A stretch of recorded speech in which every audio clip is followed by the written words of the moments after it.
5절부터 35절까지입니다.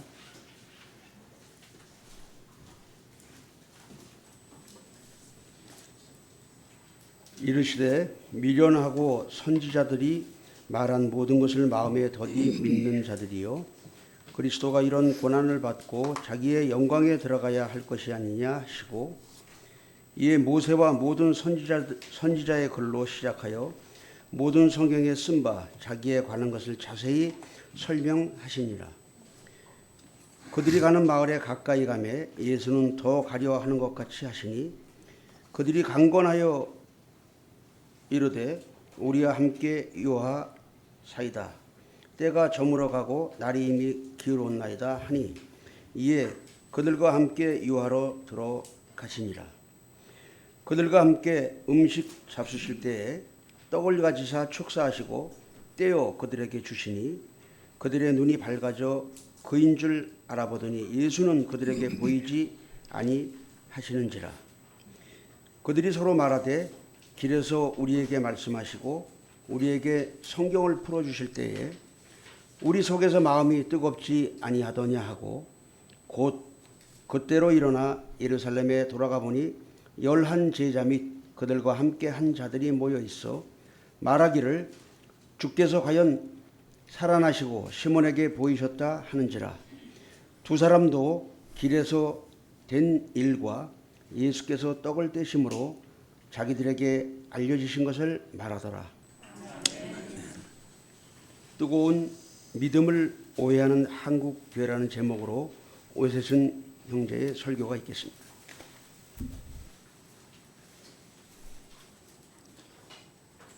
요 며칠 전에 41개월 된 유치부 아이의 헌금송 하는 그 동영상을 본 적이 있습니다. 보통 교회에서 예배 중에 헌금 시간이 있고 또 그 헌금 시간을 이용해서 헌금송이라고 하는 걸 하잖아요. 어떤 예배에서 했는지 주일학교 예배인지는 모르겠는데 아무튼 41개월 된 아이가 헌금송이라는 걸 하는 걸 봤어요. 그 가사가 이러했습니다. 동전 하나 동전 둘 7일 동안 모아서 하나님께 드려요. 기쁨으로 드려요.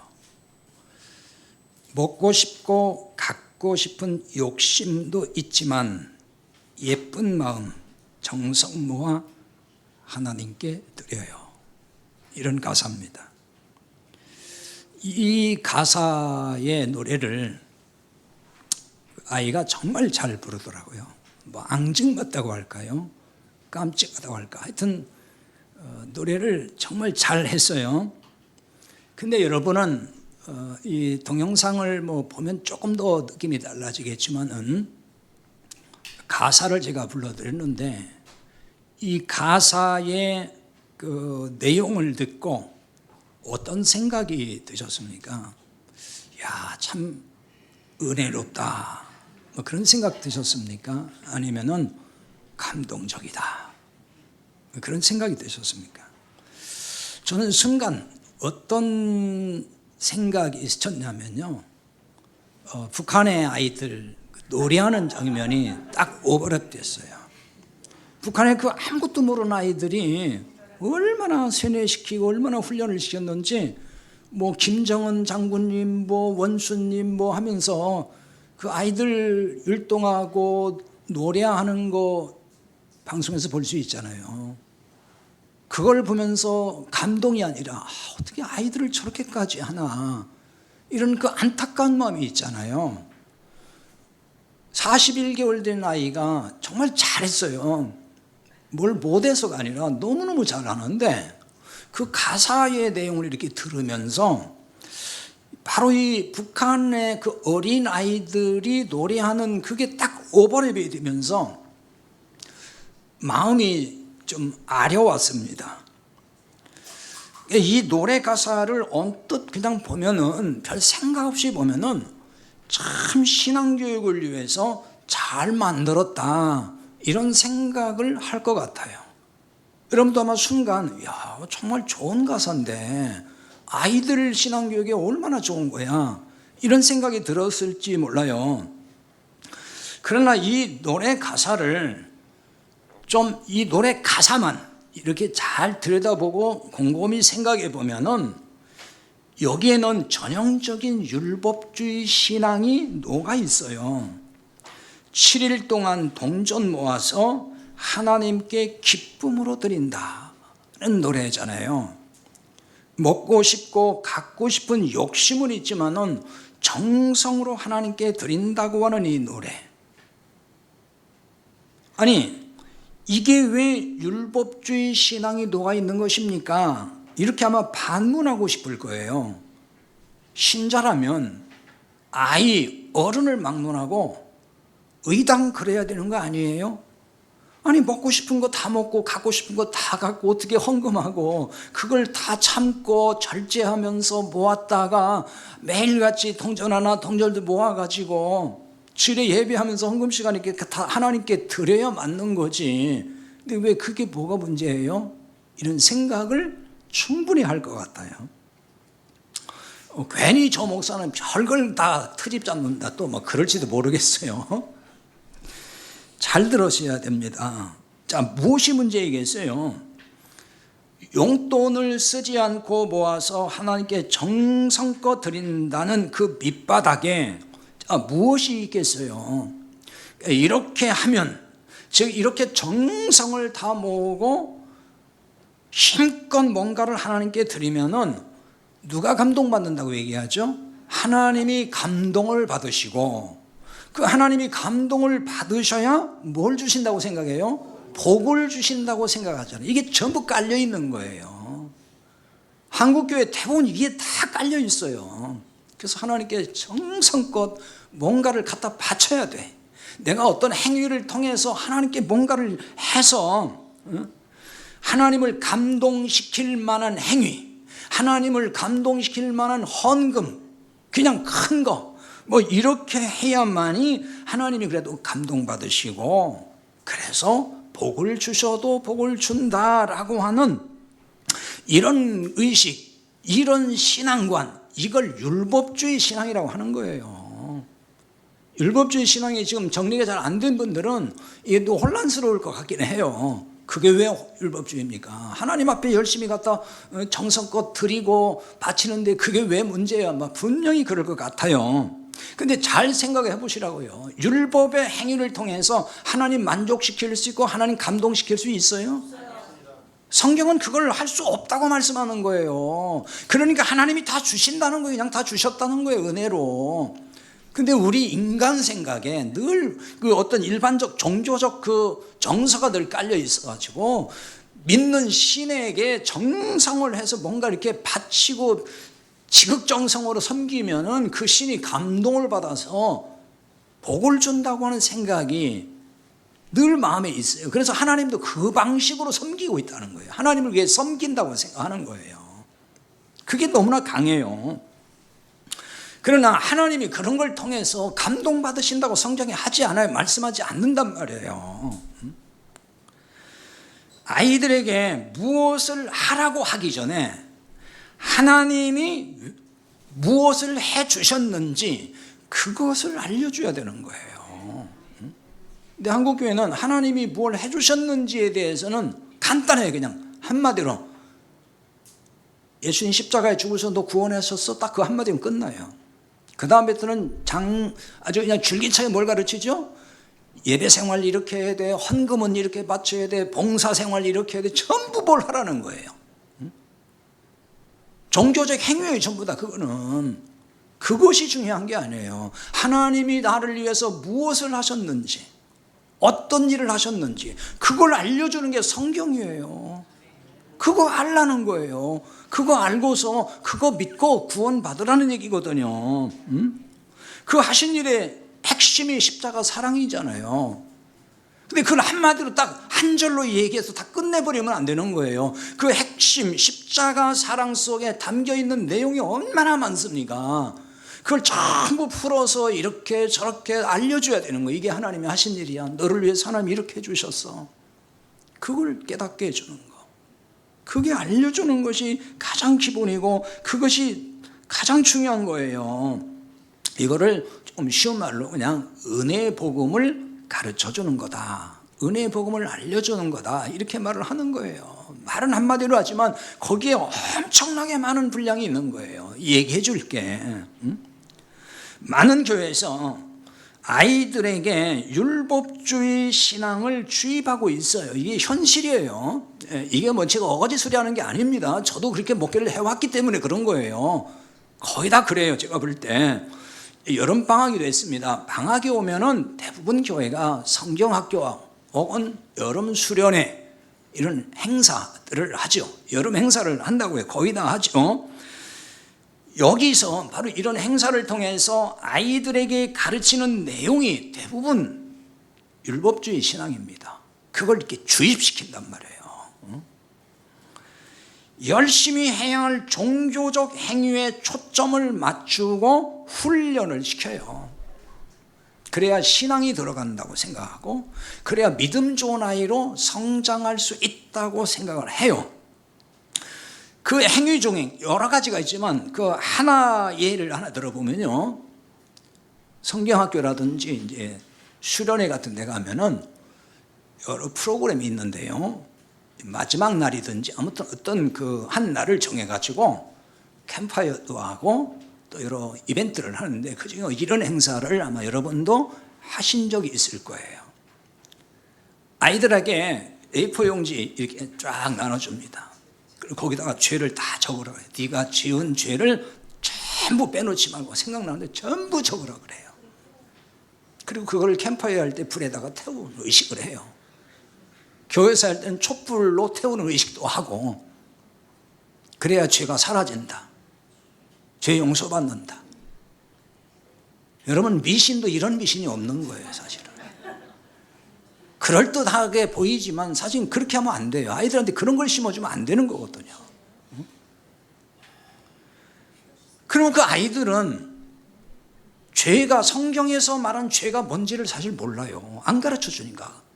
가르쳐 주는 게 뭐예요? 너 거짓말했지? 싸우면 안 돼? 뭐 이런 거. 전부 도덕 윤리적인 죄, 그 얘기만 해준다고요. 그리고 아이들 전부 그거 막 쓴다고. 엄마한테 거짓말해서 선생님한테 거짓말, 애들과 싸웠어요 뭐 이런 거 잔뜩 적어놓고, 그래서 그걸 막 또 이제 회개해야 된다. 너 그렇지 않으면 지옥 가 막 이런단 말이에요. 거짓말하면 지옥 가 또 이런다고요. 그러면서 엄마는 또 거짓말하고 선생님도 거짓말해. 지옥 간다면서 왜 그런 얘기를 또 하냐고요. 그럼 아이들을 이제 거기서 막 그 인도하는 사람이 막 감정을 터치해요. 그러니까 애들이 막 울면서 또 기도한다고요. 그럼 한 아이가 울음보가 터지면 전염이 돼가지고 다 울어. 애들이 전부 다 울어 이제. 울면서 막 용서해 주세요. 하나님 잘못했어요. 막 용서해 주세요. 막. 왜? 너 그런 죄가 있으면 지옥 간다 그러니까 애들이 충격을 받고 그냥 막 용서해 주고 이러는 거라고요. 이게 지금 맞는 거냐 하는 거예요. 애들은 죄의 개념도 잘 몰라요. 회개가 뭔지도 사실 몰라요. 또 그 아이들이요, 막 몸을 떨면서 막 방언 기도라는 걸 또 하고, 그 다음에 그냥 몸을 막 흔들면서 얼마나 열심히 찬양을 하고 하는지 몰라요. 그러면 이런 현상, 이런 광경을 목회자들이 이렇게 보면요, 그렇게 흐뭇해 할 수가 없어요. 우리 아이들이 뭐 은혜 받는다고. 우리 아이들이 다 은혜 받는다고. 이런 현상을 보면 또 막 우리 아이들이 막 성령 받았다 그래요. 성령 체험했다. 믿음이 뜨거워졌다. 그래서 이제 그런 어떤 광경과 그런 상황으로 해서 이제 그 성경학교라든지 수련회가 끝나면은 다 이구동성 뭐라 하면 이번 집회는 정말 뜨거웠어. 뜨거운 집회였다. 이렇게 얘기를 한다고요. 근데 여러분, 이 아이들에게 그 이후 무슨 변화가 일어났는지 관찰해 본 적 있나요? 저는 아이들을 목회하면서 그런 걸 잘 유심히 봤어요. 성령 받고 뜨겁다던 아이들의 삶이 어떠했는지를 보셨느냐고요. 수련이 끝나면은 뭐 개인차는 조금 있지만은 그 수련회 약효, 성경학교 약효 그거 오래 안 가요. 오래 가봐야 한 달 갈까요? 그 끝나면 그냥 그대로 원점으로 갑니다. 원위치 한다고 말이에요. 아이들이 달라진 거 하나도 없어요. 그리고 세상 교회 안 다니는 아들과 똑같아요. 나쁜 짓도 많이 해요. 그런데 부모들이 속아요. 할머니 할아버지도 속아요. 우리 애들은 기도도 잘하고 막 방언 기도도 하고 그래서 믿음이 뜨겁다고, 이렇게 믿음 좋을 수가 없다고 그런다니까요. 근데 그 아이들이 나가서 나쁜 짓 다 하고 다녀요. 몰라요, 부모들은. 그런 얘기를 부모들한테 직접 해주기가 참 어렵더라고요. 그거를 가지고 아이들 믿음 좋다, 믿음이 뜨겁다, 그게 믿음이 뜨거운 거냐고요. 다 전부 다 착각하고 있는 거죠. 성경에서 가르치는 뜨거운 믿음이 이런 것이겠습니까? 이런 걸 뜨겁다고 하겠냐고요. 그러니까 매번 한번 뜨거웠다, 그 다음에 식었다, 또 뜨거웠다, 식었다 이러는 거예요. 성경에서 말하는 뜨거움은 우리가 그동안 알고 있는 것과는 전혀 다른 겁니다. 잘못 알고 있어요. 자, 오늘 그 부분을 좀 살펴보는데요. 32절에 먼저 봅니다. 본문에 그들이 서로 말하되 길에서 우리에게 말씀하시고 우리에게 성경을 풀어주실 때 우리 속에서 마음이 뜨겁지 아니하더냐, 이런 말씀이 있습니다. 이 말씀은 예수님이 부활하신 후에 있었던 일 중에 하나예요.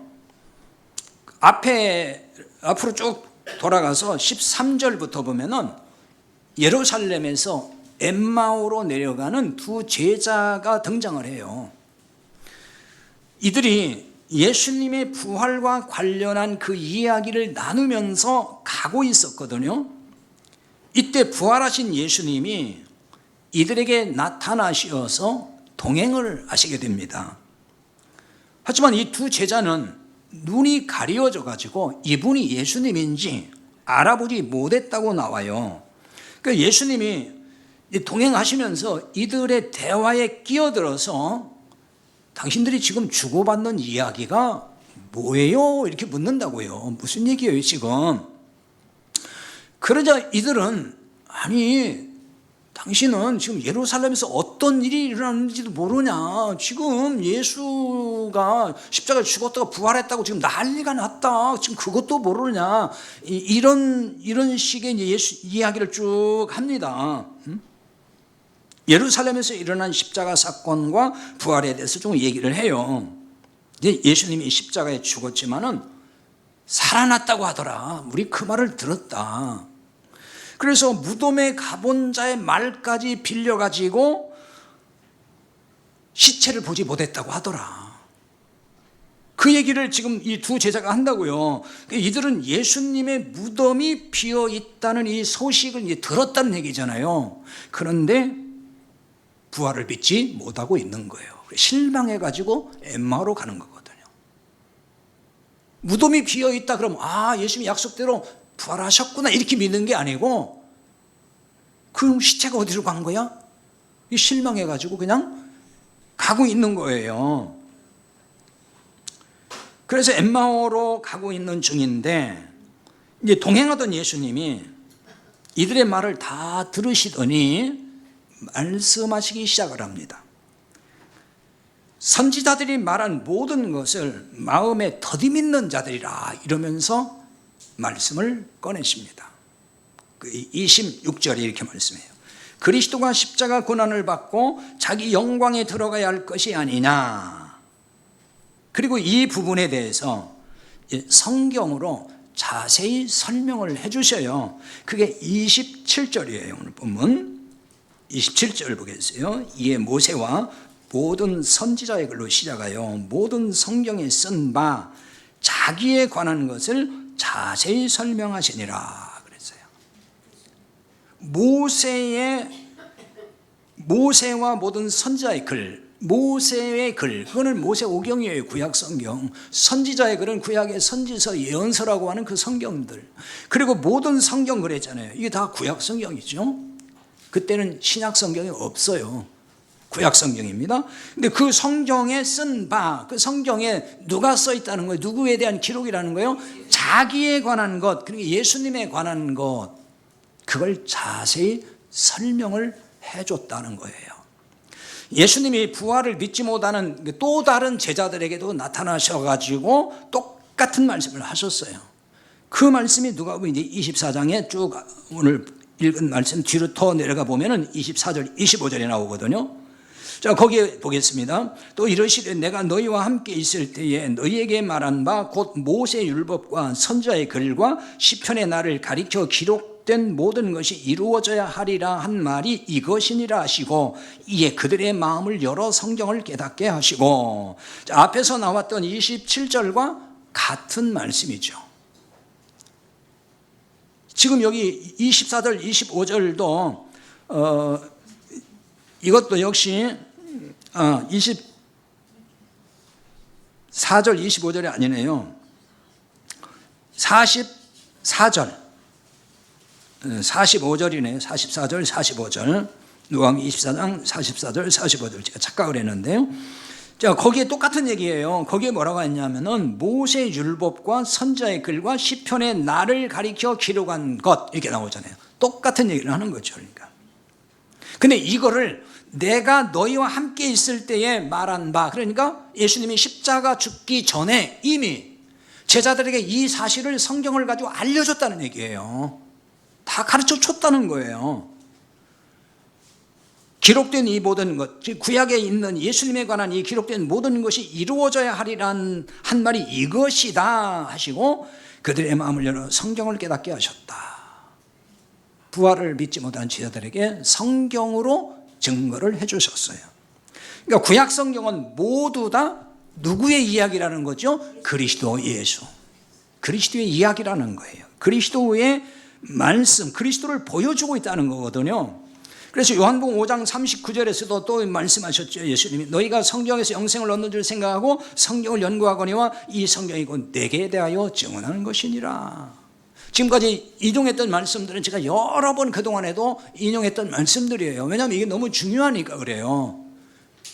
구약에 예수님을 지금 말하고 있다고 얘기하잖아요. 예수님이 증거 직접 하잖아요. 근데 우리는 구약에서 예수님을 못 보기 때문에 구약성경을 그냥 율법으로만 읽고 있고 그 율법 문자대로만 해석을 해서 적용을 하기 때문에 율법주의 신앙이 나온단 말이에요. 그게 아니고 율법이긴 하지만 그 속에 예수 그리스도가 숨어져 있다는 거예요. 그걸 드러내 보여야 되는데 눈이 닫히다 보니까 그게 안 보이니까 율법 그대로만 이야기한다는 거죠.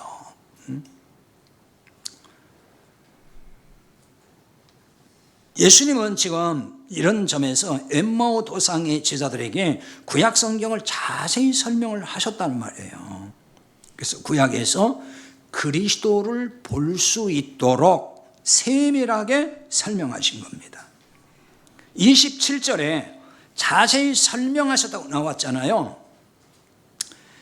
이 자세히 설명했다 이 말은 어떤 뜻이냐면요, 해석한다는 뜻도 있고 번역한다, 통역한다는 뜻이 있어요. 통역한단 말이에요. 구약의 말씀이 히브리어로 거의 다 써 있어요. 물론 이제 아람어로 쓴 부분도 있지만 거의 다 히브리어인데, 그러면 그 히브리어가 어려우니까 사람들이 잘 못 알아들으니까 예수님이 그거를 다른 언어로, 그 시대에 쓴 언어로 이렇게 뭐 풀어서 통역했다 그런 뜻일까요? 그런 얘기 아니에요. 성경을 문자로는 봐. 유대인들은 히브리어를 자기들 나라 말이니까 볼 거 아니에요. 다 읽어요. 그런데 의미를 몰라요. 그 속에 있는 뜻을 모른단 말이에요. 그러니까 이들에게 뭐가 필요해요? 해석이 필요한 거예요. 이걸 통역이 필요하다 그 말입니다. 알려줘야 되니까. 성경에 대해서 눈이 닫힌 사람들이 있어요. 이런 사람들에게는 성경이 마치 뭐와 같으냐면은 알아듣기 어려운 방언이 되고 말아요. 방언이 무슨 얘기인지 아시죠? 물론 사투리라는 말도 있지만 못 알아듣는 방언. 대체 저 말이 무슨 말이지? 못 알아들어요. 성경이 알 수 없는 말로 보이는 사람. 우리말 성경 읽으면 여러분 다 읽죠? 다 읽어요. 근데 그 뜻은 모르겠죠. 아는 사람, 네. 아는 사람은 정말 복이 있는 사람이에요. 근데 이제 성경을 읽으면 잘 모른단 말이에요. 우리말로 이게 읽기는 읽는데, 이게 무슨 뜻이야. 내가 읽기는 읽었어요. 근데 이해가 안 돼요. 모르니까. 그 뜻을 모르니까. 그러니까 이런 사람에게는, 성경이 알 수 없는 말로 보이는 사람에게는 그게 낯선 언어가 되는 것이고, 그런 사람은 그게 방언이 되고 마는 거예요. 그래서 이 방언을 통역해 줄 사람이 있어야 되는 것이고, 이게 방언 통역의 은사라고 보는 거예요. 그러므로 성경의 복음을 잘 드러내서 설명해 주는 은사가 방언 통역 은사예요. 성경의 복음을 잘 설명할 수 있다면 방언 통역의 은사가 있는 사람이겠죠. 이게 되게 어렵게 듣는 것 같아요. 그래서 방언 통역이 필요한 거예요. 어렵게 들으니까 또 이걸 너무 쉽게 또 얘기를 해야 되는 거예요. 자, 제한된 시간이라 제가 더 설명을 못 할 것 같아요. 근데 이제 통역을 잘못하면 듣는 사람이 잘못 알게 돼서 심각한 문제가 발생을 해요. 통역하는 사람은 굉장히 중요한 겁니다. 통역 잘못해버리면 큰일 나요. 특히 그 대통령 통역하는 사람도 있잖아요. 굉장히 중요합니다. 그러니까 실제로 방언 통역을 잘못해서, 지금 제가 말하는 방언 통역은 일반적으로 생각하는 방언 통역 그거 아니에요. 지금 성경을 잘 해석해서 그 말이에요. 그게 방언 통역인 거예요. 못 알아듣는 사람에게 설명해 주는 거니까. 그걸 잘못해서 성경을 오해하는 일이 얼마나 많은지 모릅니다.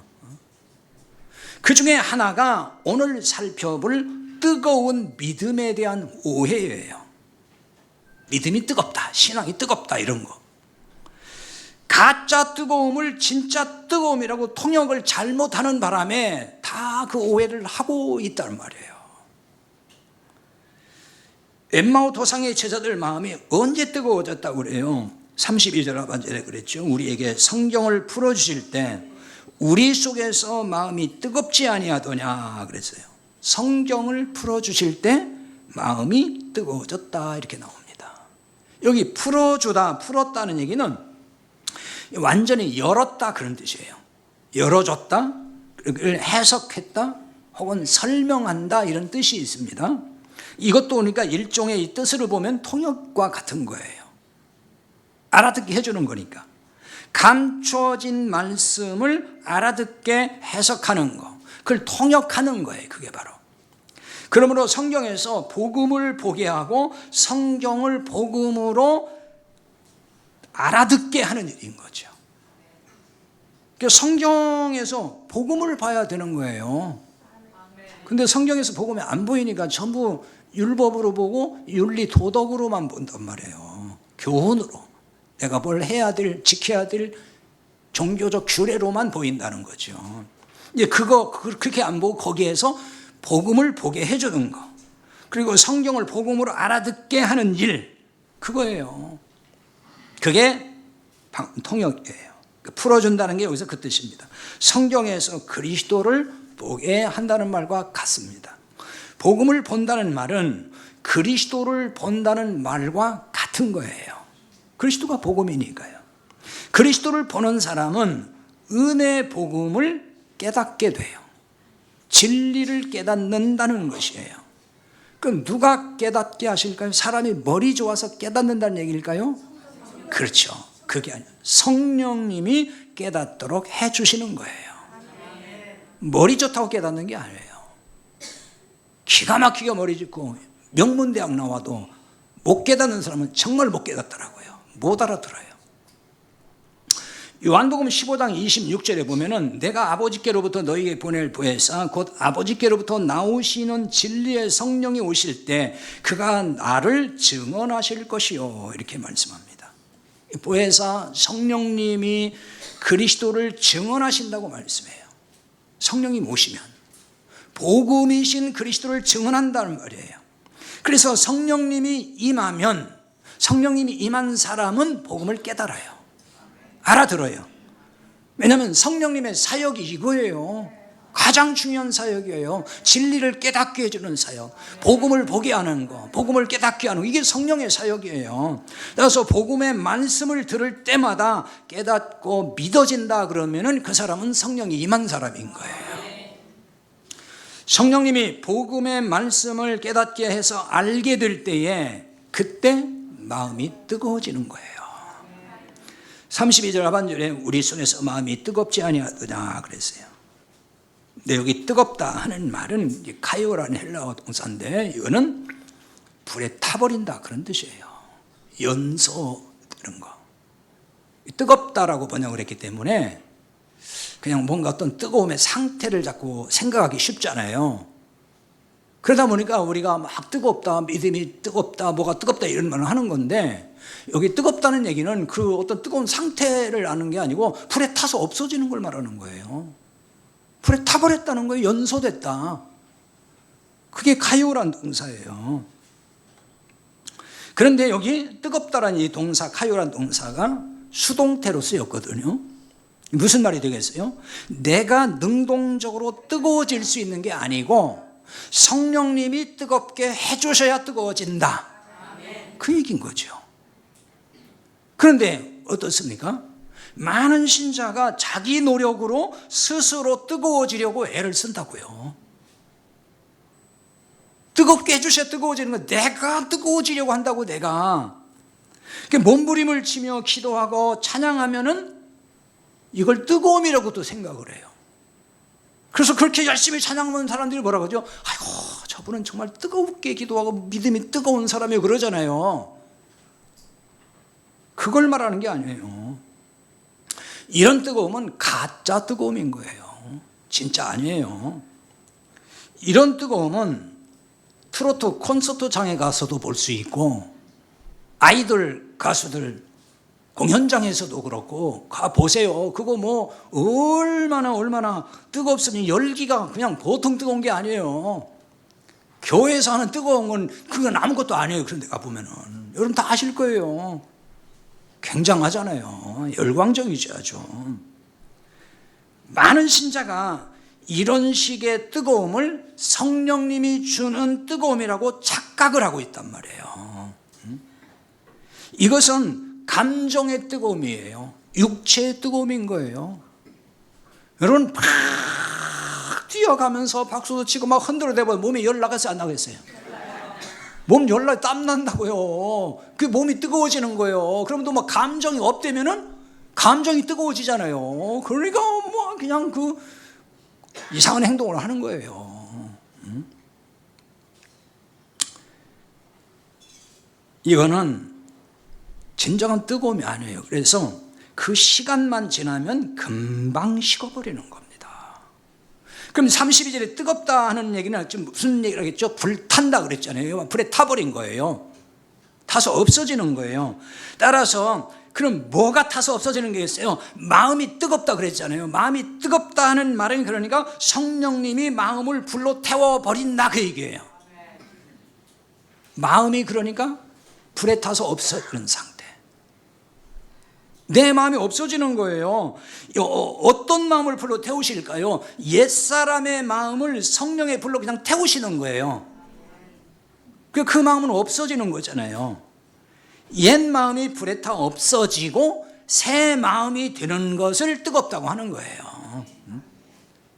이게 진짜 뜨거운 거예요. 성경이 말하는 뜨거움은 그걸 말하는 거예요. 이렇게 새 마음이 돼서 뜨겁게 되면은 변화가 일어나요. 어떤 변화가 일어날까요? 29절 말씀입니다. 29절 이렇게 말씀해요. 그들이 강고나 이르되 우리와 함께 유하사이다. 때가 저물어가고 날이 이미 기울었나이다 하니 이에 그들과 함께 유하러 들어가시니라. 이런 말씀 있죠. 자, 이때까지는 구약의 말씀으로 그리스도를 증거해 주신 분이 예수님인 줄 이 엠마오 도상의 두 제자는 모르고 있어요. 이때까지 몰랐어요. 그러니까 말씀을 가르쳐 준 분에 대해서 너무너무 감사한 거예요. 그래서 강권해가지고 더 가지 마시고 우리가 여기서 오늘 머물 거니까 우리와 같이 오늘 밤 같이 보내십시다 이렇게 요청했다는 말이에요. 부활하신 예수님인 줄 알고 그런 게 아니었어요. 구약의 말씀에서 보이지 않던 그리스도가 보이게 될 때에 이들의 마음이 좀 뜨거워졌던 거예요. 그 얘기 하잖아요. 그러므로 이분을 통해서 말씀을 더 알고 싶고 더 배우고 싶은 마음이 강렬해졌다는 거죠. 그래서 이런 분하고는 하룻밤이라도 같이 지내면서 교제하고 또 말씀을 배웠으면 좋겠다. 그래서 같이 밤을 보내자고 강권했다는 말이에요.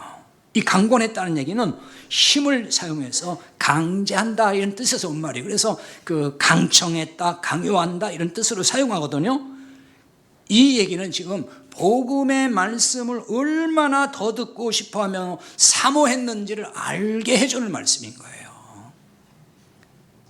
뜨거운 믿음은 이런 현상으로 나타난단 말입니다.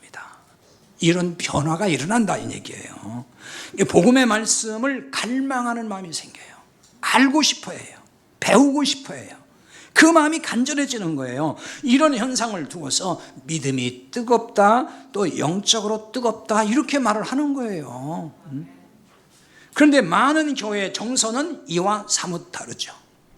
뜨거움의 기준이 달라요. 통상적으로 교회에서 뜨겁다고 하는 건 언제 뜨겁다고 하죠?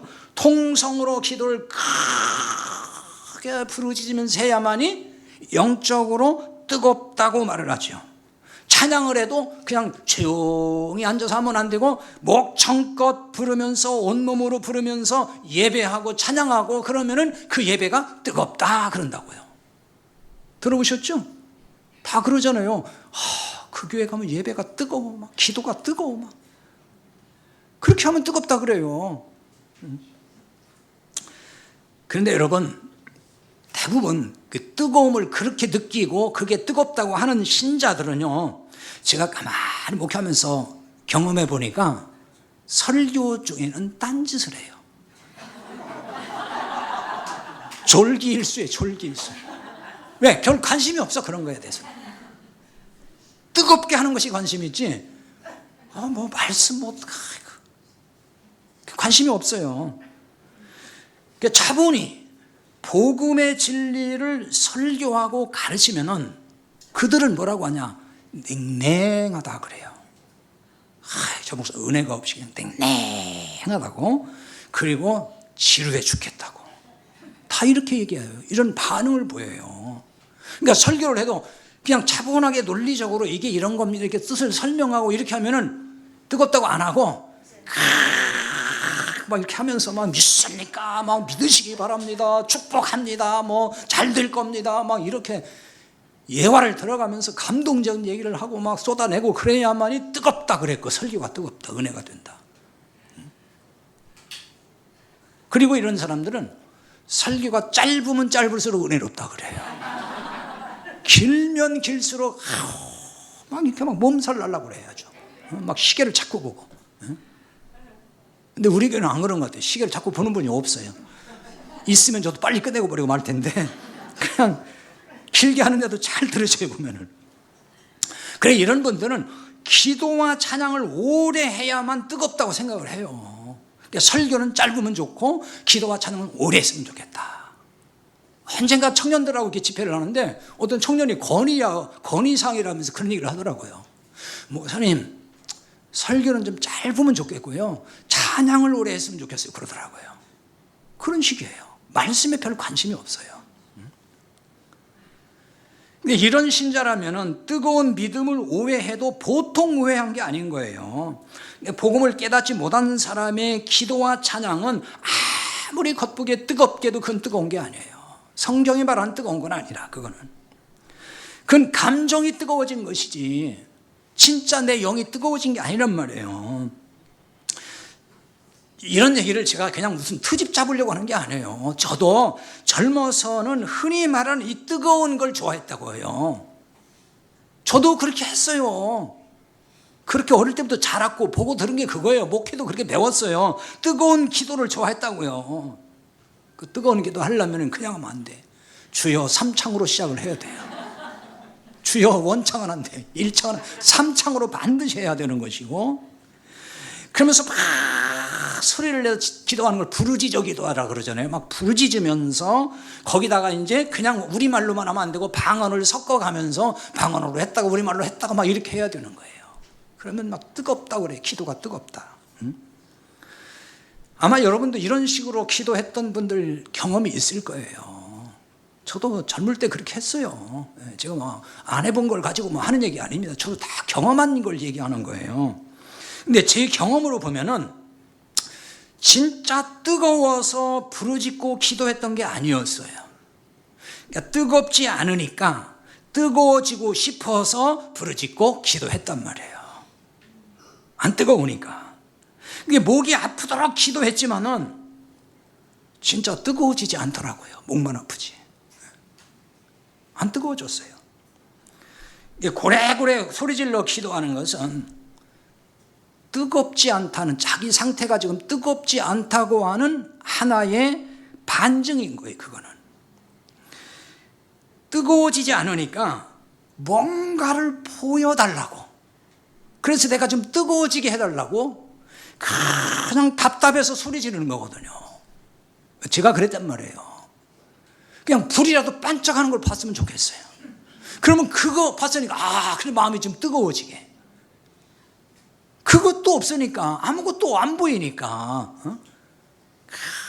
그냥 답답해가지고 소리 지르고 하나님 막 소리 질러가면서 달라고 그러잖아요. 이렇게 소리 지르고 과한 몸짓을 한다고 해서 뜨거워지는 게 아니에요. 성경에서 복음의 진리를 깨달을 때 뜨거워지는 거예요. 보지 않던 그리스도가 보일 때 뜨거워지는 거란 말이에요. 몰랐던 말씀이 복음으로 보이고 깨닫게 될 때에 가슴 벅차고 뜨거워지는 거예요. 여러분 그런 경험 없습니까? 말씀에서 이게 무슨 말씀이지? 이게 이 말씀이구나. 이게 그리스도를 말해주는 거구나. 이게 복음이구나. 그럴 때 마음이 막 뜨거워지지 않나요? 뭐 이런 것도 있나? 뭐 그런 거예요. 찬송도 마찬가지예요. 손뼉을 치면서 열정적으로 찬송하면 뜨겁다고 합니다, 사람들이. 특히 과거에 부흥이 많이 했던 그 시절에, 그때는 정말 크게 박수하면서 목청을 높여서 찬송을 해야 돼요. 왜? 부흥사들이 그렇게 하라고 유도를 하고 그렇게 가르친단 말이에요. 뭐라고 하냐? 뜨겁게 뜨겁게 찬송해야만이 하나님이 은혜를 주신다고 가르친다고요. 그래서 막 불러 막 뜨겁게 막 이러면서 계속 막 뭔가 이렇게 막 열정적으로 하게 만들잖아요. 근데 여러분 잘 생각을 해야 됩니다. 기도와 찬송을 뜨겁게 해야 하나님이 은혜를 주신다는 그 말이, 그게 맞는 말일까요? 옳은 말일까요? 복음의 말씀을 듣고 믿을 때 주시는 게 은혜라는 거예요. 여러분 은혜 개념이 빨리 정리가 안 되면은 여러분 율법에서 벗어나지를 못해요. 율법주의에서 못 벗어난다니까요. 그게 기존에 가지고 있던 은혜의 개념이 빨리 깨져야 돼요. 그거 버려야 되는 거예요. 기존에 가졌던 은혜의 개념이 뭐예요? 지금 소개했던 거죠. 부흥사들이 하던 식으로 내가 열심히 뭔가를 해야 하나님 은혜 주신다. 헌금도 많이 하고 봉사도 많이 하고 기도도 막 뜨겁게 하고 그러면 하나님이 은혜 주십니다. 그거 맞는 말 아니에요. 그건 은혜 아니죠. 내가 노력해서 한 대가로 받는 거잖아요. 그게 왜 은혜냐? 은혜는 그냥 주는 거예요. 값없이. 하나님은 값없이 구원도 주시잖아요. 그럼 구원보다 더 큰 게 있어요, 없어요? 없다고 그러잖아요. 제가 늘 말씀드리잖아요. 그럼 그것도 그냥 값없이 내가 한 일도 없는데 은혜로 주시는데, 값없이 주시는데 나머지는 그냥 주시지 무슨 우리가 뭘 용을 쓰고 이래야 주냐고요. 그럼 은혜의 하나님 아닌 거지. 행위와 상관없이 주시는 것, 그걸 은혜라고 하는 거예요. 우리가 종교적 행위를 열심히 해서 뜨거워지는 게 아니란 말이에요. 이걸 여러분 빨리 깨뜨려야 돼요. 이거 버리지 않으면은 율법에서 못 벗어난다니까요. 그러니까 늘 내가 뭘 해야만 은혜 받는다고 생각해요. 내가 열심히 뭘 해야 복 받는다고 생각하고, 그래야 응답해 준다고 생각하고. 우리의 행위와 상관없이 믿음으로 뜨거워지는 거예요. 우리 마음에 진리의 말씀 복음이 들어와야 진짜 뜨거워진다 그 말이에요. 진짜 뜨거운 사람은요 고요합니다. 대형 가마솥에 물이 끓을 때에 시끄럽고 요란합니까? 못 보셨어요? 큰 그 무쇠가마 큰 거 거기서 뭐가 끓으면은요 별 소리 안 나요. 그냥 끓긴 하는데 소리는 거의 나지 않아요. 그러면서도 강한 에너지를 분출을 해요. 그런데 양은 냄비에 물을 끓이면은 어때요? 시끄러워요. 예. 시끄럽다니까 아주. 소리에 비해서 에너지는 나오지 않아요. 요란 딱딱하긴 해요. 그리고 그 요란 떨지만은 금방 식어버려요. 이런 현상을 진짜 뜨겁다고 하지 않는 거예요. 뜨겁게 그냥 보인 거지. 냄비에 물 끓듯이 신앙생활한 신자도 많아요, 보면은. 뜨겁게 보이지만 그 진짜 뜨거운 거 아닙니다. 자, 오해하지 마셔야 됩니다. 오해가 생기니까 제가 이런 표현을 자꾸 쓰는데 이것도 참 불편하긴 해요. 오해하지 말라 하는 말이. 그러니까 크게 기도하고 박수하며 크게 찬송하는 게 잘못이다는 얘기를 하는 게 아니에요. 이런 행위로 뜨거워지지 않는다 그 말이에요. 이걸로 뜨거워지는 게 아니란 말이에요. 그냥 자기 기분이 뜨거워지는 거지. 감정은 뜨거워질지 몰라요. 그렇게 하면은. 하지만 그런 뜨거움은 내가 뭔 행위를 통해서 뜨거워진 거는 그 시간이 끝나면 역시 식을 것이고, 그러면은 뜨거워지기 위해서 또 그 행위를 반복할 거예요. 그러니까 또 하는 거예요. 식어지면 또 하고 또 하고. 그러니까 그런 기회는 아주 1년에 한 몇 차례씩 부흥이 하잖아요. 신자들이 식었다 싶으면 또 한 번 하고, 식었다 싶으면 또 한 번 하고, 데피는 거예요. 계속 식으니까. 그러니까 누구만 지쳐가요? 신자들만 지쳐가는 거예요. 그게 뭔지도 모르고 그냥 해야 된다니까 하니까 얼마나 힘들겠냐고요. 복음을 깨닫고 뜨거우면은 크게 기도하지 않고 손뼉치며 찬송하지 않는다, 뭐 그런 얘기일까요? 지금 그런 얘기하는 거 아니에요. 복음으로 뜨거워지면요 감격의 눈물도 흘리는 거예요. 그래서 기도 소리가 커질 수 있어요. 손뼉치며 찬송할 수 있어요. 하지만 이렇게 크게 기도하고 크게 찬송하는 날은 많지 않을 거예요. 점점 줄어갈 거예요. 왜 그런지 아세요? 복음을 우리가 깊이 알아가면 알아갈수록 내가 주님과 연합된 삶이라고 하는 것을 더 알아가게 되는 것이고, 거기서부터 이제 우리는 많은 것들을 깨닫기 시작을 해요. 그 깨닫는 것 중에 하나가 기도와 찬송의 의미를 깨닫기 시작을 하는 거예요. 기도가 사실은 잘못된 기도를 많이 하고 있어요. 그동안에 그 기도라는 게, 많은 교회에서 하는 기도라는 게 다 뭐죠? 일방적으로 나의 요구를 하는 거잖아요. 하나님께 하나님 이거 주세요, 저거 주세요. 일방적으로 그냥 내 뜻을 관철시키려고 하는 거잖아요. 그게 보편적으로 많은 사람이 알고 있는 기도예요. 그러니까 하나님께 응답받으려면 뭐 해라 뭐 금식해봐라, 뭐 작정기도 해봐라, 떼쓰라는 거예요. 굶으라는 거잖아요. 시위하는 거죠. 하나님 나 굶으니까 알아서 주세요, 막 이런 거잖아요. 그런 거 아니에요. 기도는 하나님의 뜻을 구하고 그 뜻을 위해서 기도하는 거지, 아버지의 마음을 알아가는 거예요. 근데 그것이 아니고 그냥 내 뜻대로 해달라고 요구하는 거, 그거 기도 아니에요. 그건 이방인의 기도고 일반 종교에서 하는 기도인 거예요. 그게 바로 맨날 그것 때문에 비나이다 하잖아요.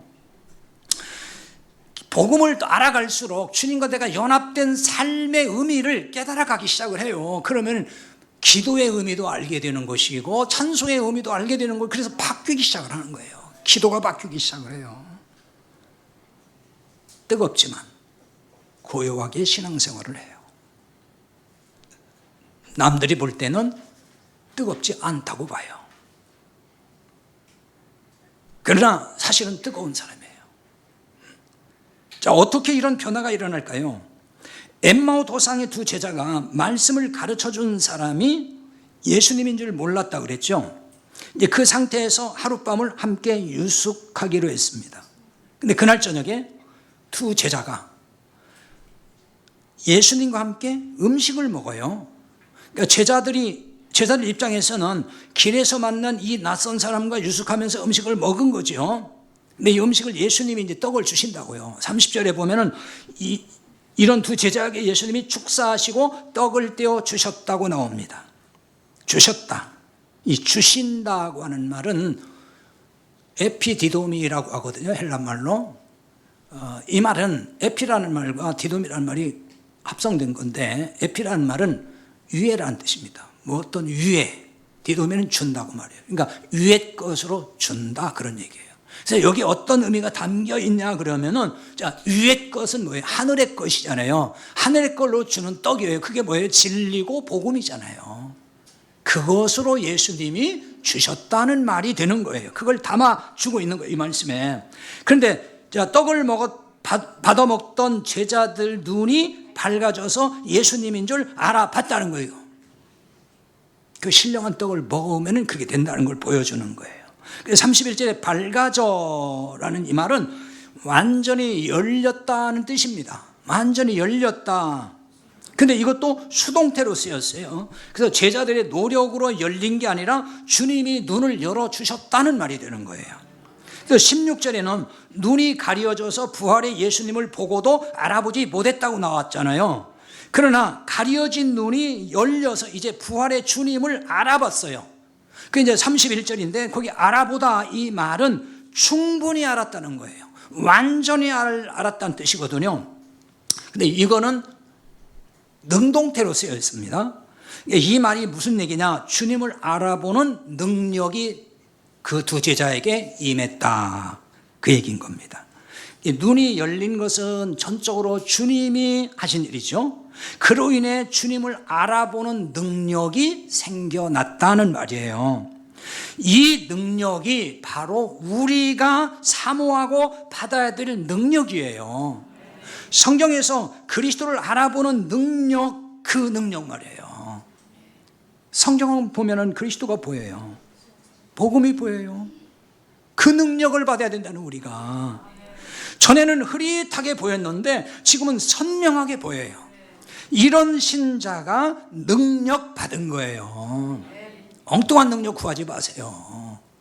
엉뚱한 능력 구하다 보면 잘못된 길로 가요. 신비주의로 가고. 이 능력이 언제 임했을까요? 예수님이 떼어주시는 떡을 먹으면서잖아요. 하늘의 그 떡, 진리의 말씀. 이 떡이 생명의 떡이잖아요. 이 떡을 계속 먹을 때 복음의 눈이 확 열렸습니다. 충분히 알게 되었다는 뜻이 그 말인 거예요.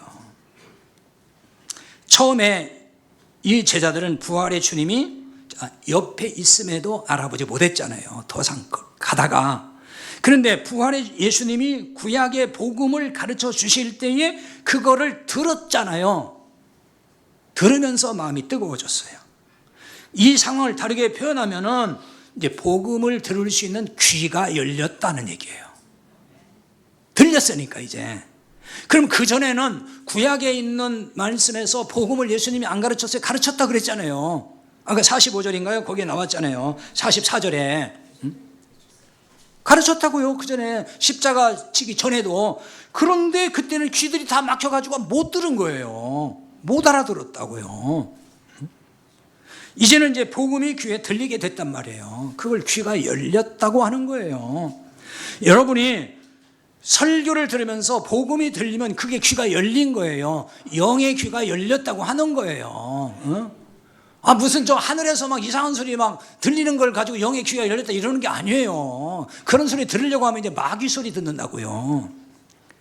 들으면서 말씀이 복음으로 깨달아지면은 그 귀가 열린 거예요. 여러분에게 복음이 들립니까? 그렇다면 귀가 열린 거예요. 근데 귀만 열리면 안 되고 눈도 열려야 돼요. 두 제자가 귀만 열린 게 아니라 눈도 열렸어요. 보이지 않던 부활의 주님이 보였습니다. 그 집에 있을 때. 그러니까 이 말은 무슨 얘기냐면요, 예수님이 그리스도로 보였다는 뜻이 되는 거예요. 그러니까 두 제자가 눈이 열리면서 옆에 계신 분이 예수님인 걸 이제 알아봤잖아요. 그런데 32절에 보면 예수는 그들에게 보이지 아니하시는지라 그랬어요. 아니 봤는데 갑자기 사라진 거예요. 무슨 얘기죠? 부활하셨기 때문에 부활하신 예수님이 영적 몸으로 계시니까 그냥 금방 또 사라지신 거란 말이에요.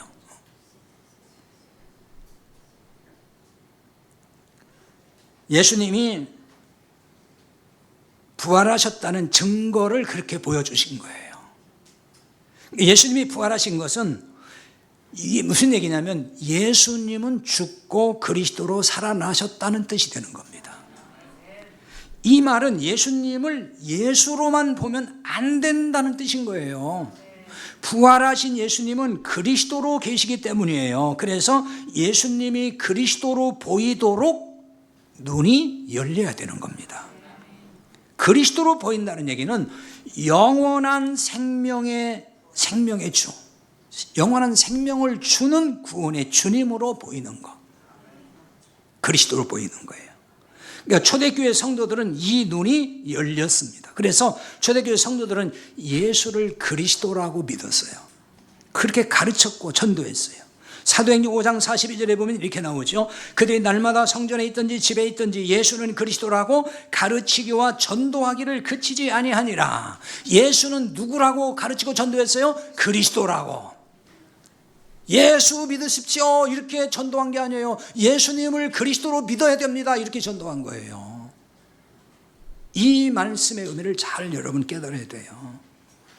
예수님이 예수로만 보이면 복음의 눈이 열린 게 아니에요. 예수님을 예수로만 본다는 말은 육신 문제를 해결해 주는 예수로 본다는 얘기예요. 그러니까 세상 일을 잘 되게 하고 모든 육신의 병이나 고쳐주고 뭔가를 막 우리를 위해서 세상 일을 잘 되게 해주신 형통하게 해주시는 그 예수로 본다는 말이죠. 예수님이 그리스도로 보여야 하는 거예요. 부활의 주님으로 보여야 한다 그 말입니다. 예수님이 부활하시어서 그리스도이심을 증명하신 거예요.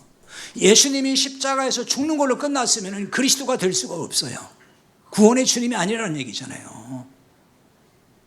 사람은 누구나 그냥 죽을 수 있으니까. 근데 부활하심으로 그분이 진짜 메시아구나, 구약의 예언한 메시아가 그분이구나 하는 걸 증명했단 말이에요. 그러니까 죽었다는 얘기는 용서해 준 거거든요. 우리를 위해 용서를 위해서 죽으신 거예요. 그러니까 예수를 믿는다는 얘기는 주의 용서하신 예수님 믿는 거예요. 그러나 그리스도로 믿는 것은 이제 그것만 믿는 게 아니고 영원한 생명을 주신 분으로 믿는 거예요. 이렇게 귀도 열리고 눈이 열려야만이 그게 뜨거운 믿음의 사람이라고 하는 것입니다. 이런 점에서 우리 모두가 영적으로 뜨거운 우리 형제 자매들이 되기를 바랍니다. 기도하십시다.